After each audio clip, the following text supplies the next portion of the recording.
Next up on Man vs Pixels, I've been playing Middle-earth: Shadows of War.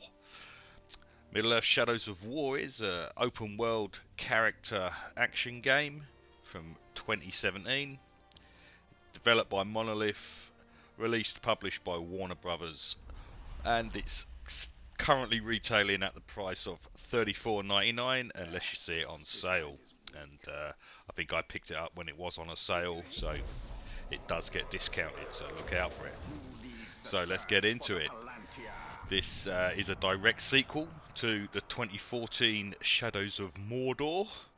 They could have been a bit more distinct with their titles there, but there you go. You play the same character, Talion, or the same hybrid of Talion and Celebrimdor. The Talion, the ranger, who's clinging on to life by way of being sort of possessed by the wraith form of Celebrimdor, who is like the elven original forger of the Nine Rings of Power. As far as the lore goes, I think it is set a fair bit before the events of Hobbit and Lord of the Rings, in the time of like the first war against Mordor, but no need to get too deep into that. I don't really know much of it myself. Since it's been released, the real currency transactions have been removed. This was a big bone of contention when the game first came out. It had a lot of like microtransactions, loot boxy kind of bullshit, some real pay to win mechanics in it, where you could pay to actually use a large part of the Nemesis system, but that had a massive backlash. It's been removed, and the game needed to be rebalanced because of that. Like, they needed to increase the rate at which you earned the game's own in-game currency. So that's another indication that these games, when they do something like this, they make the game deliberately slow and grindy to try and get you to buy the real world, spend the real world currency to speed things along. But yep, this has had those removed now, so they're no longer part of the game. It's the same combat system as the first game, the same combat system as the Batman Arkham games, which if you played any of those you'll be quite familiar with. It's a pretty cool, fluid combat system, not too difficult. You just have to do the right things at the right time, and especially the Batman games, along with some good animations and some solid sound effects, it does make you feel like a pretty badass character, and it's always quite fun. The Nemesis system, that was one of the things that was the original game's sort of unique selling point, and that's in this game as well. Expanded to recruitment of different orcs at a point in the game where you unlock that. But yeah, the Nemesis system, in case you didn't play the first game, like there's all sort of orc captains around the area you're in, and if one of them kills you, they kind of get promoted in levels and that, and they become more powerful, and you can go looking for them to try and get revenge. The captains fight each other, and you can sort of look at what they're doing and intervene. The higher the level of the captain, the better gear they drop, and they all have different attributes, different strengths and weaknesses, which you have to sort of gather intel to find out, or you can just fight them blind and discover what they might be immune to when you try and do something when you do them. Like if you try an execution on them and they're immune to executions, you'll soon find out. So the Nemesis system is a decent system for the game. It's, like I said, something that the original game invented, really, and that's along in this game has been expanded with recruiting and fortress battles and training and giving orders to the orcs you recruit. This does come later in the game. I'll say later, after you have to complete Act 1 and then get quite a bit through Act 2 before this kind of thing is unlocked. The gear and skills are fairly basic. There's not much sort of RPG going on in this. The new gear just comes down to like a higher number than the piece of gear you've got. You basically just look, does the new piece of gear have a red arrow or a green arrow indicating better or worse than the gear I'm already wearing. They do have secondary stats to them, but it's pretty difficult. Let's say difficult. It's just like, how do you compare gear when one's like a 17% chance to set an enemy on fire when attacking them, and the other piece of gear is like a 24% or restores 24 health per stealth kill. It's like, well, neither of those are particularly interesting. I'll just go with the one that's got the higher armor or the higher damage. Thanks very much. There's really like 3 games going on at once in this. It's like the main story missions, which themselves kind of split off into different branches as you go along.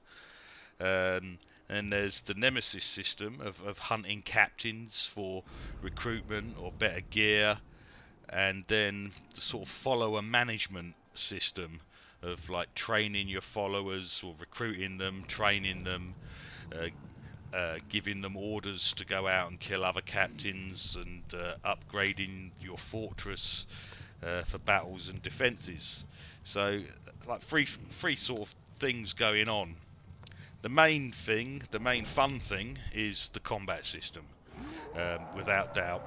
So, the most enjoyment I got from the game is fighting other captains, getting into great big brawls out in the open world. You know, you might start off just trying to fight one captain, and that captain might call in some reinforcements. Another orc might set off an alarm.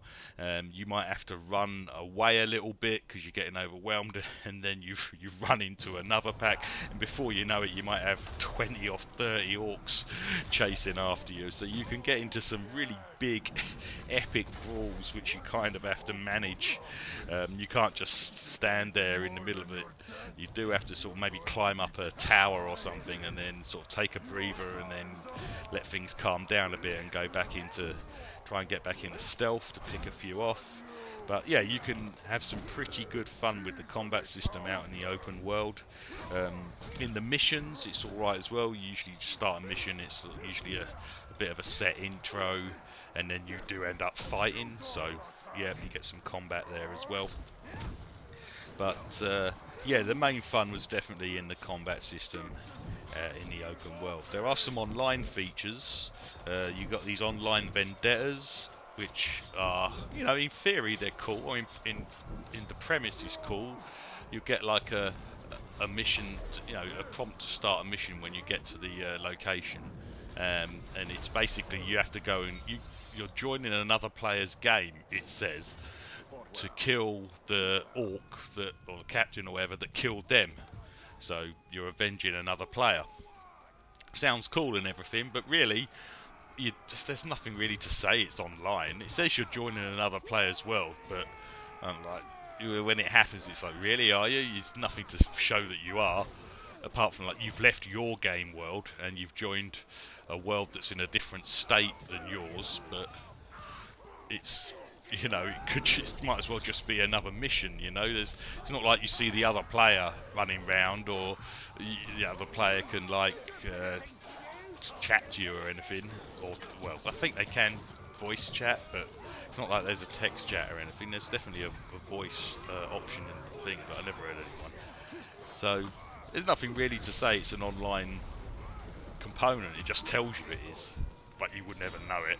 But yeah, they're quite cool though. They're just missions basically. You just look at them as another mission to kill a captain, and it usually involves killing a few of the captain's minions to start off with, to lure the captain out, and then having a fight with the captain. It's all right. It's just like, it calls it an online vendetta, and it tells you the name of the player you've avenged, but you could be completely made up for all I know. No one would know it. There's another, you could do online fortress battles as well. I haven't tried any of them. I've just got to the point in the game where I've sort of got my own first fortress, and then it's told me that you've got to set up your fortress defences, because other players can come and attack your fortress and you can do the same. So I've not really got into any of that. but again, I imagine that's something that you wouldn't know it was an online feature unless it told you. But they're cool. They're cool things to do anyway. They're just things to do in the game. And that's the way I saw it. Whether it tells you it's online or not, it's just a thing to do in the game. And it can become just a bit of another open world grind after sort of multiple hours. I put 20 hours into it so far, and I think, I don't know if I've had enough, but I'm getting towards the point where I think I might have had enough. The combat is always fun. The combat you can always keep going back for. It's always good getting in big fights. But I think even the combat after a while will leave you, you're not interested enough to go back because of the grindy nature. Certainly, like the story, the gear, and the leveling isn't interesting enough, compelling enough to keep you going. The combat system and the Nemesis system is, but I say even those two are good points about the game might not keep you going beyond the point where you start finding it a bit too much of a grind, where you've done the same kind of mission 20 times, the same fortress mission 20 times. There's a lot of stuff you end up doing again and again, and how often you'll do that depends on your tolerance for those kind of things. But that'll be down to you, so I'm not going to tell you, give you a figure in hours of how long it takes to get to that, because it's going to be different for everyone. So I enjoyed the combat, enjoyed the Nemesis system, the story, yeah, it's okay as far as it went.